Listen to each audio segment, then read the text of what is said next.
नमस्कार, मैं हूं मोनिका जायसवाल और आप देख रहे हैं इंडिया न्यूज हरियाणा। बुलेटिन की शुरुआत करेंगे फटाफट खबरों के साथ।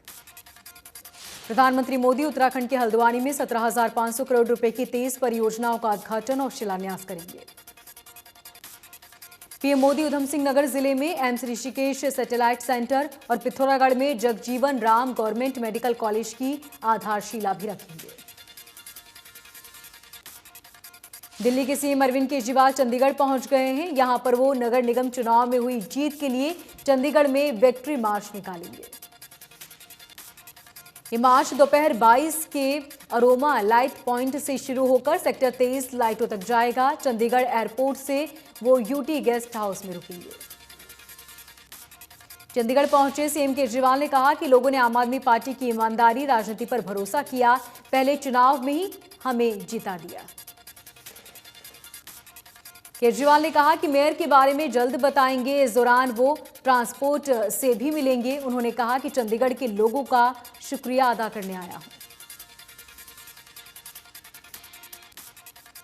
लखनऊ में चुनाव आयोग ने की प्रेस कॉन्फ्रेंस। इसमें अगले साल होने वाले विधानसभा चुनाव पर बात की गई। चुनाव आयोग ने बताया कि उत्तर प्रदेश के सभी दलों में उनके समय पर चुनाव कराने की मांग है। अगले साल की शुरुआत में 5 राज्यों में विधानसभा चुनाव होने हैं। चुनाव आयोग की प्रेस कॉन्फ्रेंस में सुशील चंद्रा ने कहा कि सभी राजनीतिक दल समय पर चुनाव चाहते हैं, वहीं कुछ राजनीतिक दल ज्यादा रैलियों के खिलाफ हैं। सुशील चंद्रा ने कहा कि राज्य में मतदाताओं की संख्या में 15 करोड़ से ज्यादा है, वहीं यूपी में 52% नए वोटर हैं। सुशील चंद्रा ने कहा कि कोरोना प्रोटोकॉल के बारे में जानकारी दी गई है, वहीं 5 जनवरी को फाइनल वोटर लिस्ट जारी होगी। उन्होंने कहा कि राजनीतिक पार्टियों की तरफ से मिले सुझाव में कोविड प्रोटोकॉल का पालन करते हुए समय से चुनाव हो और रैलियों में संख्या सीमित हो। दिल्ली के विज्ञान भवन में प्री बजट पर चर्चा के लिए बैठक हुई। वित्त मंत्री निर्मला सीतारमण ने इस बैठक की अध्यक्षता की।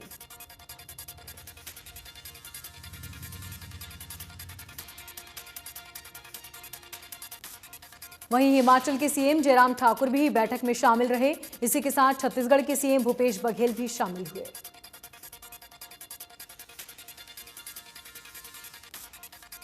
आठ जनवरी को कैथल में मुख्यमंत्री मनोहर लाल की रैली होगी, जिसको लेकर बीजेपी सांसद नायाब सैनी ने रैली को लेकर कार्यकर्ताओं से मिलकर विचार विमर्श किया। सांसद नायाब ने कहा कि कैथल रैली में लाखों का जन सैलाब उमड़ेगा। उन्होंने जानकारी देते हुए कहा कि मुख्यमंत्री करोड़ों रुपए की परियोजनाओं का शिलान्यास करेंगे। सांसद नायाब सैनी ने कहा कि पिछले 7 वर्षों में हरियाणा में विकास की गति तेज हुई है। गृह मंत्री अनिल विज ने अपने आवास पर प्रदेश भर से आए लोगों की समस्याओं को सुना और कहा कि लोगों को न्याय मिले, इसके लिए वो उनकी समस्या सुनते हैं। करीब 300 से ज्यादा फरियादी अनिल विज के दरबार में अपनी समस्या लेकर पहुंचे। अनिल विज ने अधिकारियों को जल्द समस्या निपटाने के निर्देश दिए। भिवानी में उप मुख्यमंत्री दुष्यंत चौटाला ने कहा कि कोरोना और किसान आंदोलन के बीच भी विकास जारी रहा, अब विकास की गति और तेज होगी। उन्होंने कहा कि जिला उपायुक्तों को निर्देश जारी किए गए हैं, विभाग केस वापसी के समय पर फैसला करेगा। बुजुर्गों की पेंशन काटने पर बोले उप मुख्यमंत्री दुष्यंत चौटाला, कहा कोरोना कांग्रेस के कार्यकाल के दौरान नीति बनाई गई थी। उप मुख्यमंत्री दुष्यंत चौटाला ने कहा कि पहचान पत्र बनाने के दौरान मामले सामने आ रहे हैं, किसी के साथ कुछ भी गलत नहीं होने देंगे। देश में पिछले 24 घंटे में कोरोना वायरस के 13,154 मामले सामने आए। एक दिन में 238 लोगों की मौत। देश में एक्टिव मरीजों की संख्या 82,000 के पार। महाराष्ट्र में 24 घंटे में कोरोना वायरस के 3,900 नए केस सामने आए। 20 मरीजों की हुई मौत। दिल्ली में बीते 24 घंटे में कोरोना वायरस के 923 मामले सामने आए। 1 मरीज की मौत हुई। नोएडा में एक दिन में कोरोना के 21 मामले सामने आए। इसके साथ ही सक्रिय मरीजों की संख्या बढ़कर 100 हुई। हरियाणा में 24 घंटे में कोरोना वायरस के 217 केस दर्ज, 14 मरीज रिकवर। गुरुग्राम में कोरोना के मामले में लगातार आ रही तेजी। पिछले 24 घंटे में कोरोना के 151 मामले सामने आए। एक्टिव मरीजों की संख्या 500 के पार। देश भर में कोरोना के नए वेरिएंट ओमिक्रॉन का खतरा लगातार बरकरार। देश के 22 राज्यों में ओमिक्रॉन के 900 के पार पहुंचे मामले। महाराष्ट्र में ओमिक्रॉन के 252 मामले, जिसके साथ ही राज्य सरकार ने सख्त की हिदायतें। दिल्ली में एक दिन में ओमिक्रॉन के 63 नए मामले। इसके साथ ही दिल्ली में ओमिक्रॉन मरीजों की संख्या 263। गुजरात में भी ओमिक्रॉन के मामलों में तेजी। गुजरात में ओमिक्रॉन के 90 से ज्यादा केस। राजस्थान में ओमिक्रॉन के कुल 97 केस दर्ज किए गए। 47 मरीज कोरोना से ठीक हुए। तेलंगाना में अब तक ओमिक्रॉन के 62 केस दर्ज किए गए, जिसके साथ ही सरकार ने प्रदेश में पाबंदियां बढ़ा दी। तमिलनाडु में ओमिक्रॉन के 45 केस दर्ज किए गए। इसके साथ ही राज्य में हाई अलर्ट जारी किया गया। हरियाणा में ओमिक्रॉन के 12 केस दर्ज। वहीं प्रदेश में 2 मरीज रिकवर हुए। चंडीगढ़ में ओमिक्रॉन के 3 मामले। वहीं चंडीगढ़ में 2 मरीज रिकवर हुए। ओमिक्रॉन के बढ़ते खतरे के बीच स्कूलों में बच्चों को इस खतरे से बचाने के लिए तैयारियां पूरी। इसे लेकर शिक्षा मंत्री कौरपाल गुर्जर ने प्रदेश में ओमिक्रॉन को ज्यादा खतरा नहीं है कहा। शिक्षा मंत्री कौरपाल गुर्जर ने कहा कि प्रदेश में अभी हालात कंट्रोल में है। आने वाले समय को देखते हुए फैसला लिया जाएगा। शिक्षा मंत्री ने कहा कि खतरा बढ़ा तो ठोस कदम उठाए जाएंगे। स्कूलों में कोरोना नियमों का सख्ती से पालन किया जा रहा है।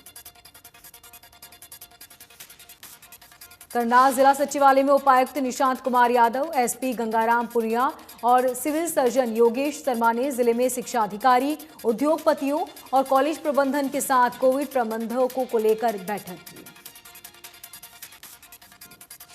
डीसी ने बताया कि जिले में निर्धारित आयु वर्ग 91% लोगों को पहली डोज लगी। वहीं 62% लोगों को दोनों डोज लग चुकी है। उन्होंने कहा कि 3 जनवरी से 15 से 18 आयु वर्ग के लिए वैक्सीनेशन शुरू होगा। जिले में करीब 1 लाख व्यक्ति इस आयु वर्ग के हैं। उन्होंने कहा कि 31 दिसंबर की रात्रि नववर्ष का जश्न रात 11 बजे से पहले मना लिया जाए। सामाजिक और धार्मिक आयोजनों के लिए क्षमता 50% ही रहेगी। ओमिक्रॉन के बढ़ते खतरे के बीच भिवानी के पुलिस कप्तान अजीत सिंह शेखावत के निर्देश पर शहर के चौक चौराहों और विभिन्न सार्वजनिक स्थलों पर पुलिस की नजर रहेगी। इस दौरान न केवल लोगों के चालान काटे गए, बल्कि होटल और अन्य जगहों पर तलाशी अभियान भी चलाया गया। भिवानी पुलिस ने विशेष अभियान चलाकर जिले भर में सार्वजनिक स्थानों पर हुड़दंग मचाने वाले और नशा करने वालों को पकड़ा। सोनीपत पुलिस प्रशासन ने नए साल के जश्न पर रोक लगाई। पुलिस प्रशासन की तरफ से सख्ती से निपटने के लिए विशेष टीम बनाई गई। जिले में 5 जनवरी तक नाइट कर्फ्यू लगाया गया। नए साल पर लोग रात 11 बजे के बाद सिर्फ घरों में ही पारिवारिक पार्टी कर सकते हैं। वहीं मरुथल के ढाबे पर भी रात के समय डीजे पार्टी पूरी तरह से बंद रहेगी। नियमों की पालना नहीं करने वालों के खिलाफ सख्त कार्रवाई की जाएगी। रात 11 बजे के बाद कहीं भी घूमने की इजाजत नहीं होगी। एसपी ने बताया कि 11 बाइक राइडर 31 तारीख 5 बजे से 1 जनवरी को 2 बजे तक लगातार गश्त करेंगे। सभी थाना एसएचओ और 121 गाड़ियां समेत पीएसआर के निर्देश दिए गए हैं। लगातार पुलिस भी तैनात रहेगी। गुरुग्राम में जिला उपायुक्त ने जारी किए निर्देश। रात 11 बजे से सुबह 5 बजे तक जारी रहेगा नाइट कर्फ्यू। जिला उपायुक्त ने कहा कि कोरोना गाइडलाइंस के तहत ही मनाया जाएगा नया साल। कानून का पालना करना जरूरी है। नाइट कर्फ्यू को लेकर लोगों ने पुलिस की कार्यशैली पर सवाल खड़े किए। लोगों ने कहा कि नाइट कर्फ्यू के चलते पुलिस अपनी मनमानी करती है, जिसकी वजह से परेशानियों का सामना करना पड़ता है। ओमिक्रॉन के बढ़ते खतरे को लेकर नूंह डीसी शक्ति सिंह ने कहा कि ओमिक्रॉन को लेकर लोग लापरवाही न बरतें।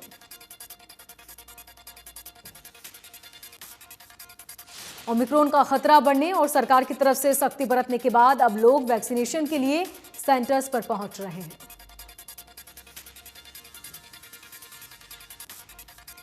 चंडीगढ़ की सुखना लेक पर वैक्सीनेशन सेंटर चेकअप किया गया, जिसमें वैक्सीन लगवाने के लिए लंबी कतारें लोगों की लगी। अंबाला में 18 साल के ऊपर के लोगों को वैक्सीन लगाई जा चुकी है, जिसके चलते वैक्सीनेशन का आंकड़ा 18 लाख के पार पहुंच चुका है। नूर डीसी शक्ति सिंह ने कहा कि 3 जनवरी से 15 से 18 साल की उम्र के बच्चों का भी वैक्सीनेशन किया जाएगा। 10 जनवरी से फ्रंटलाइन वर्कर्स, 60 साल या फिर इससे ज्यादा उम्र के लोगों को बूस्टर डोज वैक्सीनेशन का कार्यक्रम होगा। झज्जर में कोरोना की पहली डोज 100% लोगों को लग चुकी है, जिसके बाद जिला वैक्सीनेशन के मामले में 6ठे नंबर पर। जिला उपायुक्त ने स्वास्थ्य विभाग और जिला वासियों को बधाई दी और साथ ही कहा कि 15 से 18 साल के बच्चों को भी जल्द वैक्सीन लगाई जाएगी। कैथल में स्वास्थ्य विभाग की बड़ी लापरवाही आई सामने, बिना टीकाकरण की ही व्यक्ति का टीकाकरण सर्टिफिकेट जारी किया गया। शिकायतकर्ता का कहना है कि उसके फोन पर टीकाकरण सफलतापूर्वक लगने का एक मैसेज आया। जब उसने ऑनलाइन अपना सर्टिफिकेट चेक किया तो उस दिन वो जिले से बाहर था। शिकायतकर्ता का कहना है कि शिकायत सीएमओ से लेकर डीसी तक को दे दी गई है। जिन कर्मचारियों ने लापरवाही बरती उनके खिलाफ सख्त कार्रवाई की जाएगी। महात्मा गांधी पर अमर्यादित टिप्पणी करने वाला आरोपी गिरफ्तार कर लिया गया। आरोपी कालीचरण खजुराहो से गिरफ्तार हुआ। कालीचरण खजुराहो से रायपुर उसे लाया गया। कालीचरण ने महात्मा गांधी पर अभद्र टिप्पणी की थी। इसके साथ ही कालीचरण पर रायपुर समेत कई शहरों में केस दर्ज। गुरुग्राम में पुलिस टीम ने 20 वर्षीय जालसाज दुल्हन को गिरफ्तार किया। ये युवती पिछले 1 साल में गुरुग्राम में 8 युवकों के खिलाफ मुकदमे दर्ज करा चुकी है। एसीपी क्राइम का कहना है कि न्यू कॉलोनी पुलिस ने 20 वर्षीय युवती को गिरफ्तार कर ब्लैकमेलिंग कर वसूली के नाम पर भंडाफोड़ करते हुए गिरफ्तार किया। करनाल में भ्रष्टाचार के मामले को लेकर प्रदेश सरकार लगातार कड़ा रुख अपना रही है। नगर निगम के दफ्तर में चल रहे घूसखोरी का खेल का वीडियो सामने आने के बाद सुप्रीडेंट इंजीनियर दीपक को सस्पेंड कर दिया गया। वहीं ब्लैकमेलिंग के आरोप में घिरे 2 कर्मचारियों को बर्खास्त किया गया। ग्रामीणों ने पुलिस की भूमिका पर कई गंभीर सवाल उठाए। वहीं आरोपियों की जल्द से जल्द गिरफ्तारी की मांग की गई। पुलिस अधीक्षक अजीत सिंह को ग्रामीणों ने मांग पत्र दिया। पुलिस अधीक्षक ने ग्रामीणों को हत्या प्रकरण में आरोपियों को जल्द गिरफ्तार करने का भरोसा दिया।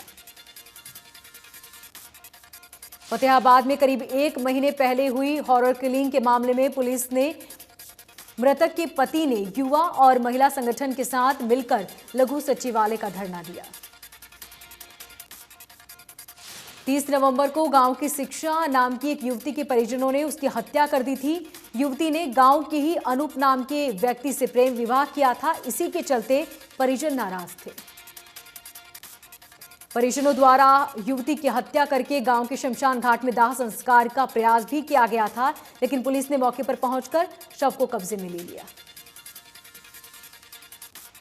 घरोंडा में डिंगर माजरा रोड पर कस्टोडिंग विभाग की तोड़फोड़ की कार्रवाई के बाद चौथे दिन प्रशासन पीड़ित के बीच पहुंचा। विश्राम गृह में एडीसी और एसडीएम ने पीड़ितों से मुलाकात कर उन्हें भरोसा दिया। प्रशासन की तरफ से छत मुहैया कराने का भरोसा दिया गया। इतने समय से रेन बसेरे और पटवार खाने में ही रात गुजार रहे थे।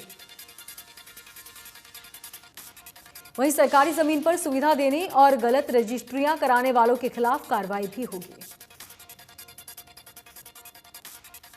चरखी में आईटीआई के छात्र बस पास करवाने के लिए मांग कर रहे हैं। छात्रों के बस पास न बनने से इनकार किया गया, जिससे छात्रों में रोष है। छात्रों ने बस पास बनवाने की मांग को लेकर गांव बबलाली रोड पर जाम प्रदर्शन किया और रोड जाम के कारण वाहनों की लंबी लंबी कतारें लग गई।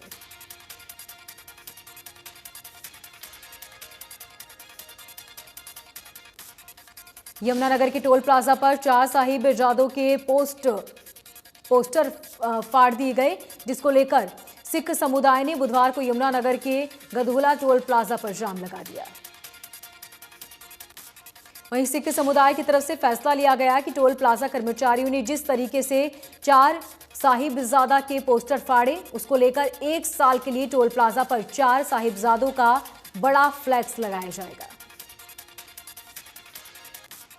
पलवल के गांव फुलवाड़ी के नजदीक सड़क हादसे में गाड़ी में सवार 3 लोगों की मौत हो गई, जबकि एक गंभीर रूप से घायल हुआ।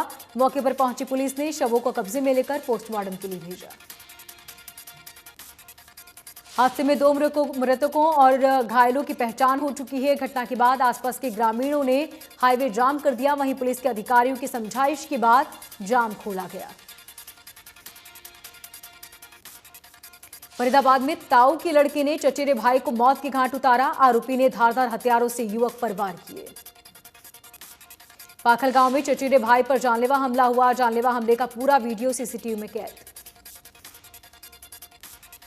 चरखी दादरी में कन्या हाई स्कूल में ग्रामीणों ने विरोध प्रदर्शन किया। स्कूल में स्टाफ और मूलभूत सुविधाओं की कमी के चलते ग्रामीणों ने छात्रों के साथ जोरदार प्रदर्शन किया।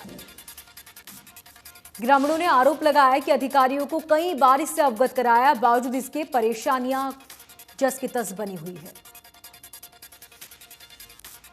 प्रदर्शनकारियों का कहना है कि जब तक समस्या का हल नहीं होगा तब तक स्कूल में ताला नहीं खुलेगा। महम के गिरावड़ गांव में 19 वर्षीय युवक की चाकू से गोदकर हत्या कर दी गई। हत्या का आरोप गांव के ही कुछ लोगों पर लगा। हत्या के पीछे आपसी झगड़ा बताया जा रहा है। घटना की सूचना पर पुलिस मौके पर पहुंची और जांच शुरू कर दी।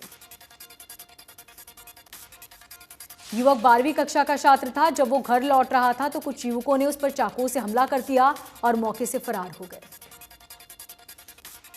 कुरुक्षेत्र पुलिस ने अश्लील वीडियो बनाकर सोशल मीडिया पर वायरल करने की धमकी देकर रुपये ऐंठने वाले गिरोह का पर्दाफाश किया।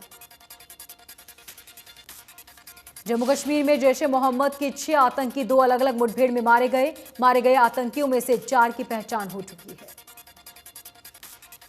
6 आतंकियों में से 2 पाकिस्तान से हैं, जबकि 2 स्थानीय आतंकवादी हैं। इनके साथ ही इलाके में सर्च ऑपरेशन भी जारी है।